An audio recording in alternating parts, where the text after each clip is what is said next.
else like nursery rhymes? Some people.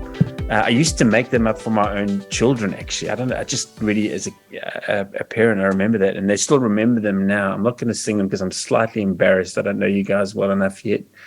But, they were designed to either comfort my kids or potentially put them to sleep. Those are the way I kind of used to use them.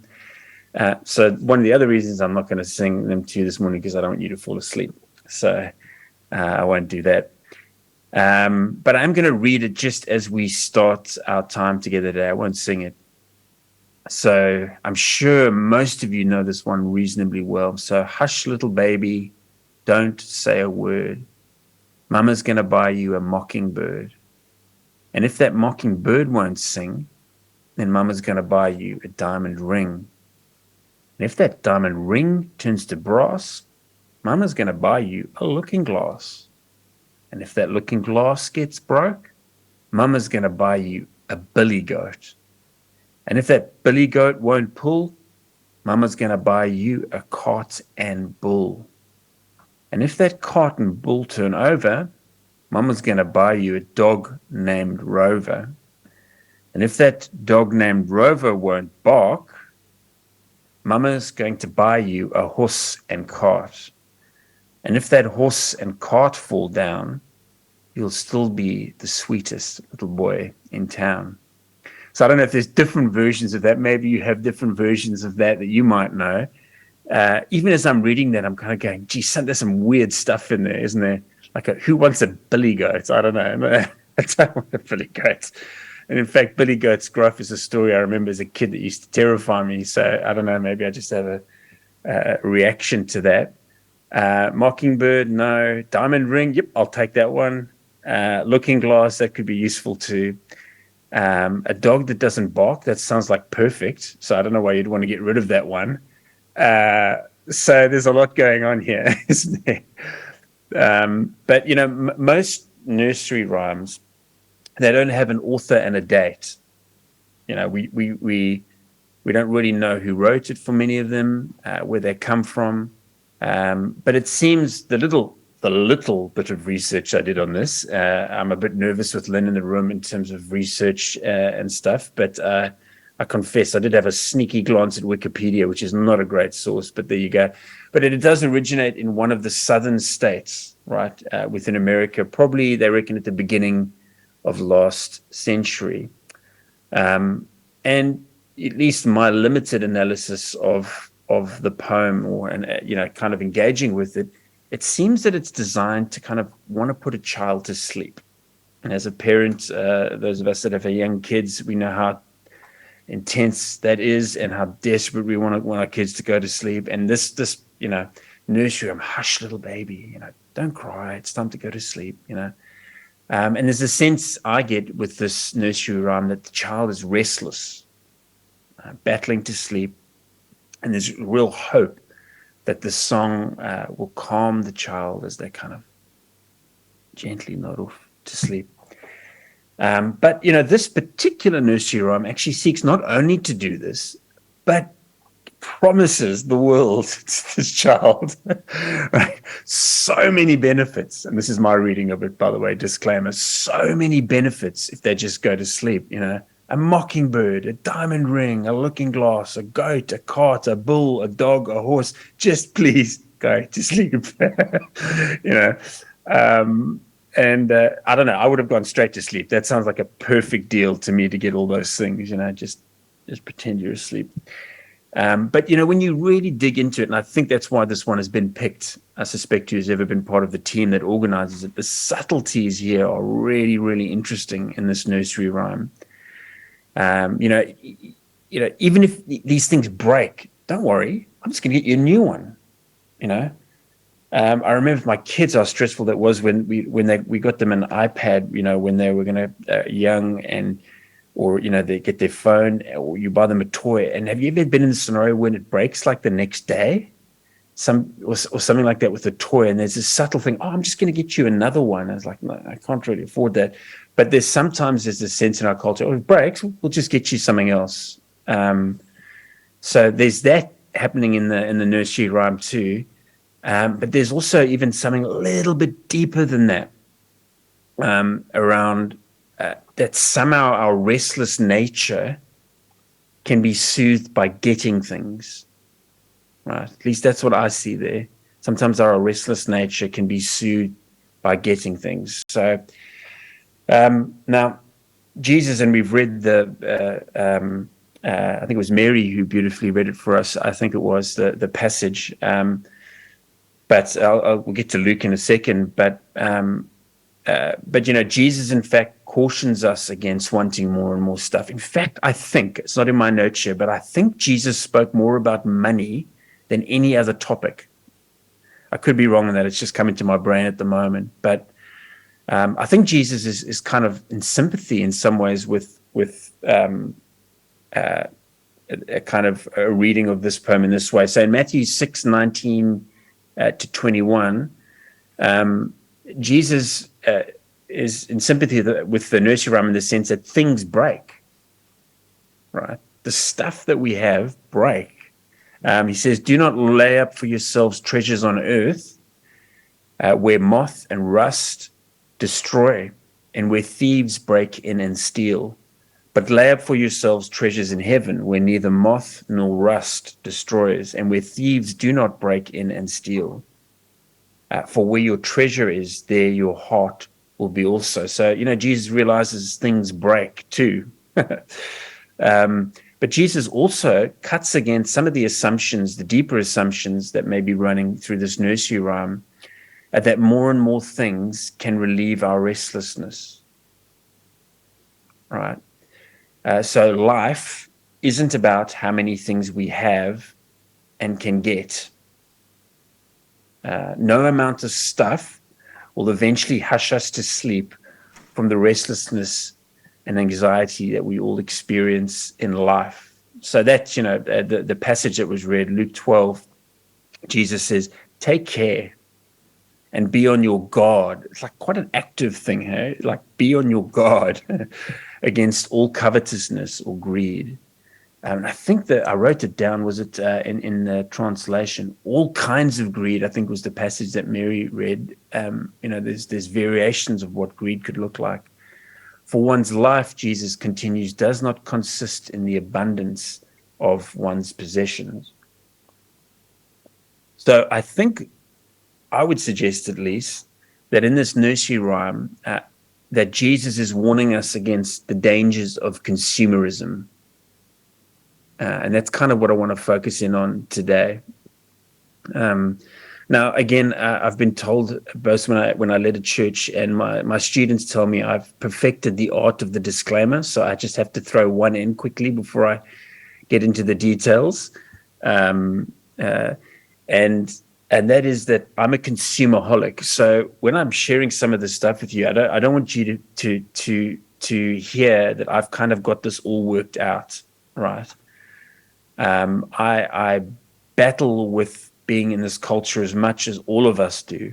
So I just want to name that as I get into this. This is something I'm struggling with myself as I share along. So I'm going to share two main thoughts with you, and then I'm going to try give some practical suggestions of what I've tried to do in my own life in terms of thinking some of these through, and in a way that tries to take Jesus' teachings seriously, which is really hard, by the way, isn't it? I once, I've got to be really careful of rabbit trails when I've got a 25-minute time thing here, but I'll just tell you quickly, it's really, really easy to believe in Jesus, much more difficult to follow Jesus, right? I remember getting up on Sunday one time at church and said, hey guys, look, I'm just letting you know I'm done with this following Jesus. And this congregation, like, what do you mean? So I said, believing, yeah, cool, let's tick box. Yep, no problem. I can do the believing, but following, I mean, have you seriously read the Sermon on the Mount? Like, that's pretty intense. So I'm battling with that as well. But Jesus, he's telling us to be on our guard here, and I think for good reason. So the first thought I want to quickly tackle is to think about at least is, which I kind of said already, is more things can't fix our pain and longing. More things can't fix our pain and longing. And hence, Jesus' suggestion, be on your guard when it comes to wanting more and more things, is worth sitting. Why be on your guard? I mean, that's quite an active stance. Christians like to take moral positions on things. I don't know if you've found that, particularly things like sex. I don't know if I'm allowed to talk about that here, but sex is something you can measure, right? So if somebody does something wrong in the area of sexuality, say sex before marriage, if that's the view that one might have, or someone else's sexuality, Christians like to take positions on that. No matter what your position is, because it's something you can measure, right? And but greed is much more difficult to measure, much more subtle, isn't it? Is it 2 SUVs, 2 flat screen TVs? This gets difficult. Let's rather not talk about it. How do we measure greed? It's a difficult one. How big a wardrobe do we have? How many clothes do we have? Do we measure ourselves against our neighbor here in Melbourne, wherever you are, or if you're in some of the other parts of Australia? Or do we measure ourselves against those that find themselves in poorer contexts, not only in Australia, but perhaps in other parts of the majority world? It becomes really difficult. And so we don't really talk about greed much in church and consumerism,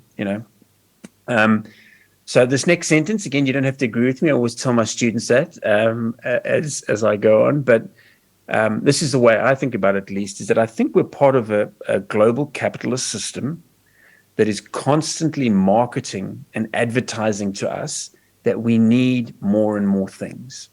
Okay, that's my kind of working assumption as I try to make my way in the world. You've probably seen this book if you've been into a bookstore called Sapiens by Yuval Harari. I'm sure you might have seen that book. Controversial, don't agree with everything he says, and he's written another book on the future, in 300 years, whatever. But he makes this interesting comment that the earliest humans might have had between 8 to 12 items in their home. Right. I think I have 8 to 12 items on my body right now.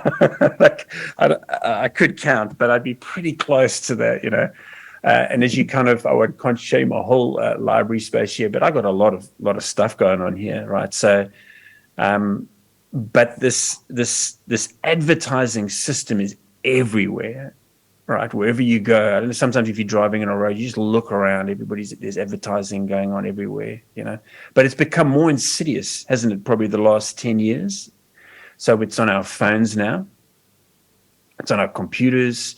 You do a search on something, and all of a sudden, when you're next there, something else pops up on your screen. And you're going, "Oh, how did they know?" "Oh, yeah, okay, because they figured out I was, searching this area. Now this is popping out." And but it's everywhere. It's one of the reasons we didn't have a TV growing up with my kids, and it was a personal decision for a whole bunch of different reasons. Was just the sheer weight of advertising that was coming through that system. So it's everywhere. And this kind of system really wants us to buy more stuff, and it wants us to buy things we don't always need, right?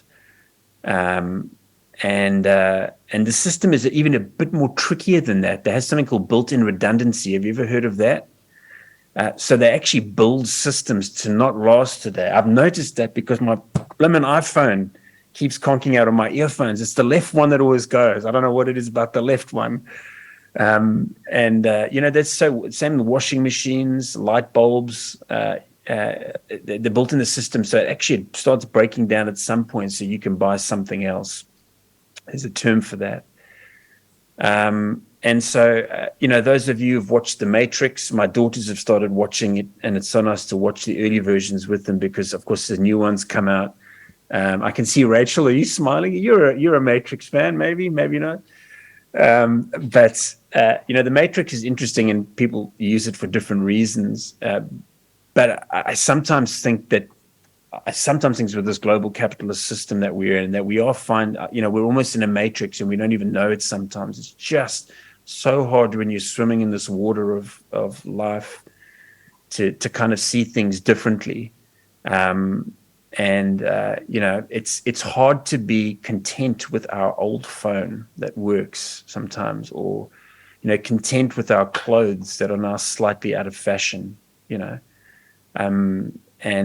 and those kinds of things. And Jesus is saying life does not consist in the abundance of possessions. Now, again, please don't hear what I'm not saying. It sounds like I've just painted a very gruesome picture about never wanting to buy stuff or engage with stuff. I love buying stuff. I love certain clothes.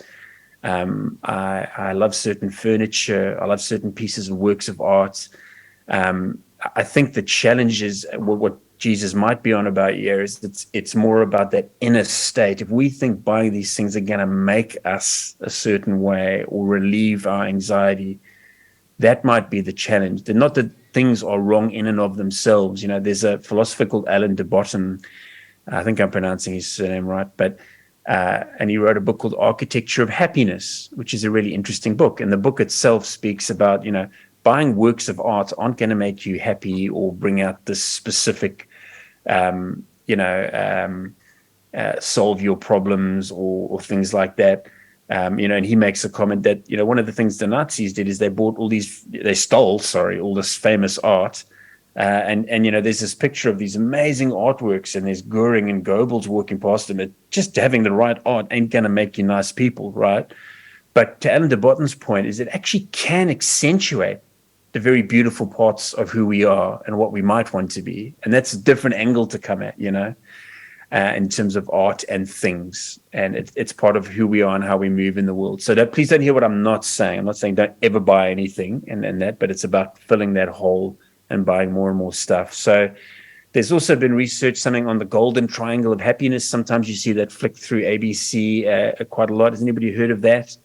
I think the research actually came out of Australia, but the golden triangle of happiness says that there's 3 core areas that support our well-being: strong personal relationships, some level of financial stability, and purpose in life, right?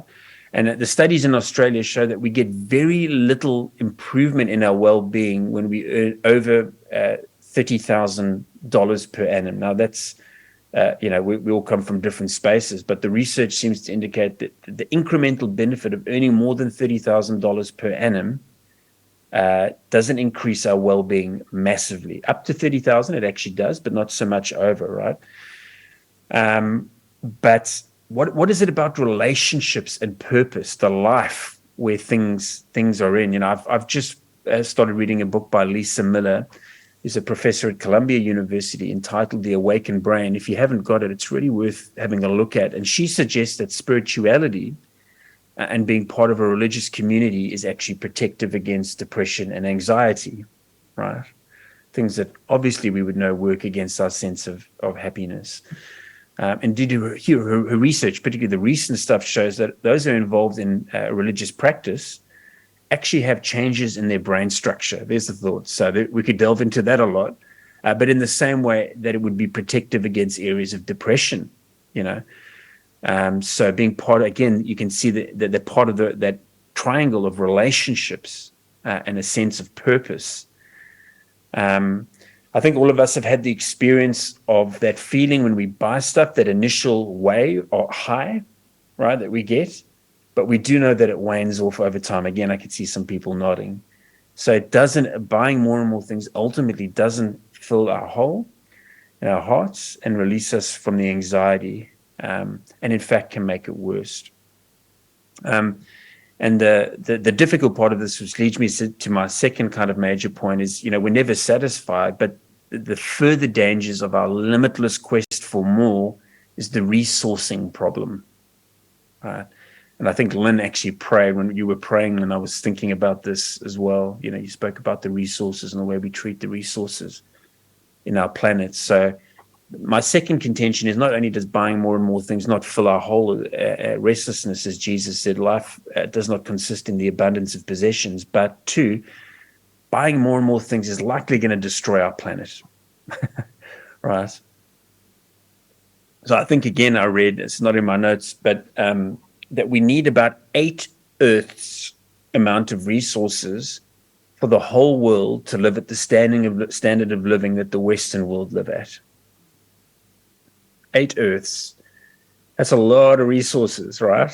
To go around. And again, I appreciate that people have different views on climate change and things like that. I'm not going to tell you what to think on that. My view is that humans are part of creating the climate crisis. That's the direction I take. And as a theologian, I tend to go the view generally with theology that I'm happy for my theology to go beyond science, but I certainly don't want it to go beneath, right, what's being communicated. So I think that the science is compelling, and that humans are responsible in some way for the climate change that's happening. And so this one of the insights of this is that our desire for more and more stuff, and think of the Industrial Revolution where this kind of explosion began to happen, is that it's really hard for us to continue that the way we're going in terms of the things that we're buying and producing to create a sustainable planet for everyone on it, right? And that's going to be tricky to do. We can see these huge rubbish dumps that we keep filling all the stuff that we keep throwing away. I think they say Australians waste 30 to 40% of what we buy from the grocers, at least. That's a staggering thought. We actually don't eat it; we throw it away. I mean, it's an amazing statistic. So I think the danger here, which wouldn't have necessarily been the case at Jesus' time, but a quest for more and more, I think will lead to planetary collapse, right? And hence, the trees of the field will not be able to clap their hands in joy to the Lord because there will be no trees with hands to clap. So, how do we as Christians, can we be part of the solution? Now, often, unfortunately, in this area, Christians tend to be more of the problem, and there's a whole thing of why that's the case, and we can't go into it today. But how do we as Christians be part of this solution and work, as Jesus would say, be on guard or work against this capitalist system and work against this idea that somehow buying more and more stuff is going to fill this hole? Well, first of all, we could probably just initially agree that more and more things aren't going to satisfy our lives. It's probably not going to make us happy. And perhaps the research, and I've just pulled a few strings together today, supports this. And perhaps we need to take the pill in the Matrix, I forget which color it is, to wake up and realize that we do find ourselves in this system, and we actually need to be on guard, as Jesus is saying that we should be. So we need to own our own anxiety and restlessness. Just, instead of pretending that it's not there, just maybe a first step is admitting it and trying not to fall asleep on it. Don't be succumbed by the nursery rhyme. Don't be succumbed by the advertising system, and try to think of practices and behaviors that would seek to cultivate a relationship with God rather to fill that hole and that anxiety. So, Romans 14:17, Paul uses this. The kingdom of God is not only about eating and drinking, but about justice, peace, and joy. By the way, there's still eating and drinking there, which is really great, particularly if you're going to Provence, guys. But it's not only about eating and drinking, but it's about justice. Wow. I mean, we prayed for the Uluru statement, didn't we, earlier? Isn't that beautiful? Peace, not just peace with God. It's actually that Hebraic word shalom, which encompasses all the socio-political things that we're involved in, all aspects of our life. And joy. The kingdom of God is about these things. Philippians 4:17, the peace of God surpasses all understanding, and that will guard, remember this word again is coming up, Paul's using it this time, not Jesus, guard our heart and mind in Christ Jesus. So my challenge to myself and to you guys is find time in your day. This is about being on guard, in your day, if you can. I know we will have, life is full. I mean, I already told you what I do when I wake up in the morning.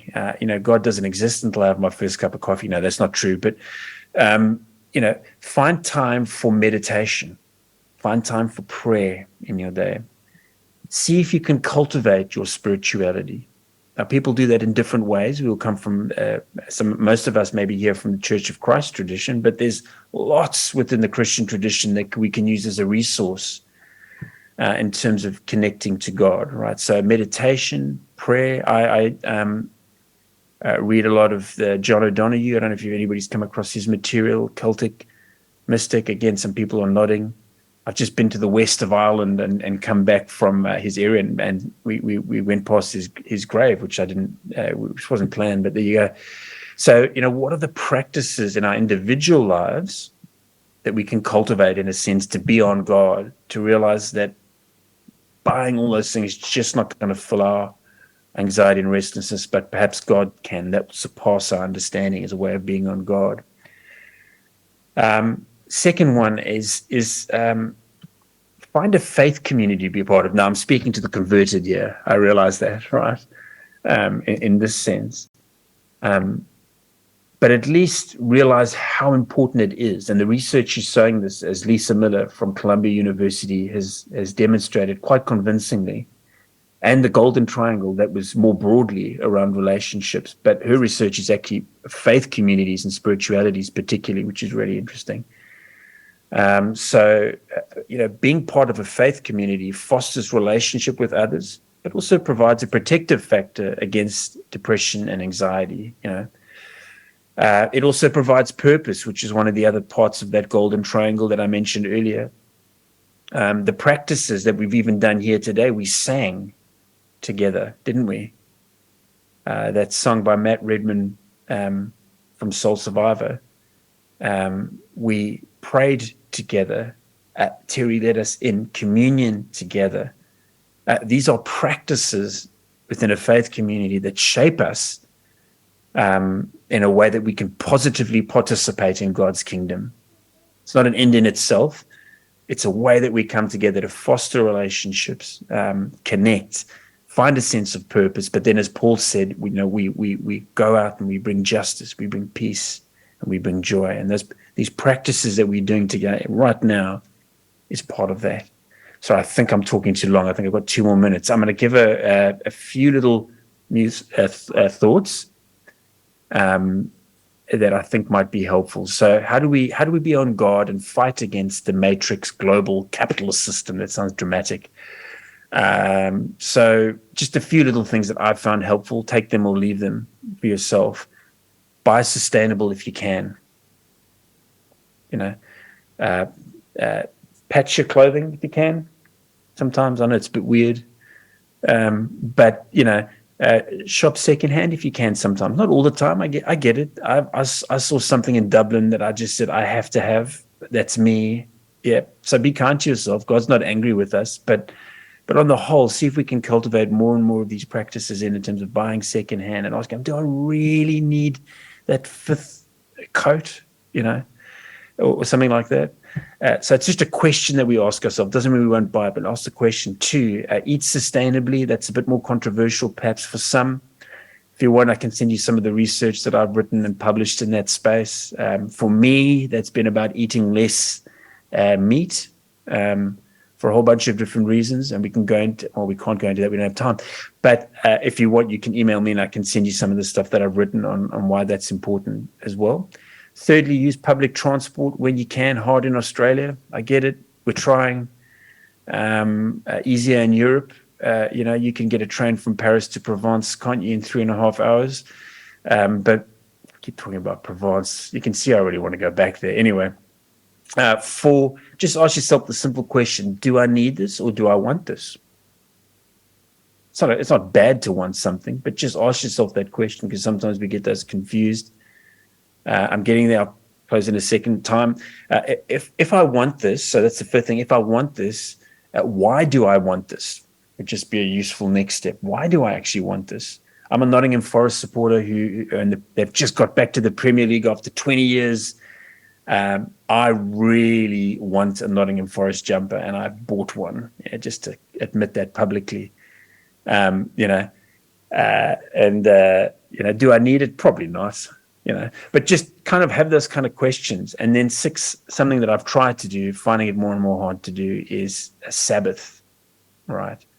try and step away from our devices or your work, whatever that is. The Romans didn't like that the Jewish people did that. They called them lazy. But this is crucial. I can't, for me, this is crucial. Eugene Peterson wrote The Message. He says we should try to start our Sabbath in the same way as the Jewish people did the night before, so 5 p.m., whatever it is. Can we close our computer for 24 hours? I don't know. I find that hard. And stepping away. And we go to sleep, Eugene Peterson says, sleeping, and God sustains the world. So that's the first part of the Sabbath. God sustains the world. And then we live as if our work is done. I mean, how hard is that? So it is hard. Sorry, I'm not saying how hard is that. It is hard, but that's part of the Sabbath. So those are things, again, the danger if we do some of these things that I've just said without tackling the spiritual practices, we're just going to get hard on ourselves and get overly restless and anxious. We have to have that spiritual component of our practice, our meditation and stuff, while we do those actions. So it's contemplation and action working together. Each and of themselves are not the full picture, but particularly if you just try to do all these things, we'll burn out and lose the sense of purpose that we're going. So cultivate your spirituality and find and participate in a faith community. Final comments is we don't want the baby to be hushed, right? We want the baby to wake up and realize that more and more things won't soothe it. And this advertising message, who's ever trying to pull us to sleep, they don't really care about us. They really care about themselves and their bottom line. And the capitalist system wants us to fall asleep in a moment, right? And succumb to that. But ultimately, though, it knows we're going to stay restless and anxious, and it builds stuff into the system to make sure that we do. But Jesus reminds us that in this life we will have trouble. We will have trouble. We will have trouble. We will have trouble, just to emphasize that. But take heart, because I've overcome the world, is what Jesus says, right? So trouble, yep, this is it. We know life is difficult. M. Scott Peck, first sentence of his beautiful book, The Road Less Traveled. Life is difficult, right? But take heart, I've overcome the world. So let's be on our guard, but let's do it in a way where we take serious our own spiritual journey for ourselves, but also participate in a faith community in terms of cultivating relationships and purpose as we go along. God bless you all.